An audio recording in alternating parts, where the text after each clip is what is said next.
ঈশ্বর যখন শুরুতেই আমাদের জীবনে নতুন আরম্ভর নির্দেশ দিয়ে আশীর্বাদ করেন, তখন আমাদের পুরনো ভুলের পুনরাবৃত্তি না করার বিষয়ে আমাদের সচেতন হওয়া উচিত।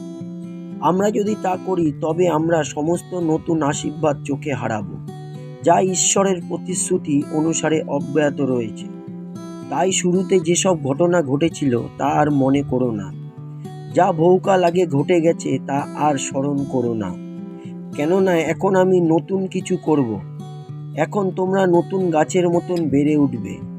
তোমরা নিশ্চিতভাবেই জানো এটা সত্য।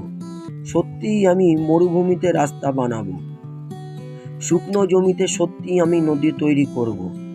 কে প্রভুর পর্বতে আরোহণ করতে পারে? কে প্রভুর পবিত্র মন্দিরে গিয়ে দাঁড়াতে পারে? যাদের পরিষ্কার হাত এবং শুদ্ধ হৃদয় আছে, যারা মিথ্যা বলার জন্য নিজের প্রাণকে উঁচুতে তোলে না এবং যারা প্রতারণায় শপথ করে না। ঈশ্বর, আমাদের প্রার্থনা অনুরোধ এই, আমরা এমন পথে হাঁটতে চাই যা সামনের দিকে এগিয়ে যায়। আমরা আমাদের অতীতের ভুল থেকে শিখেছি, শিক্ষা পেয়েছি।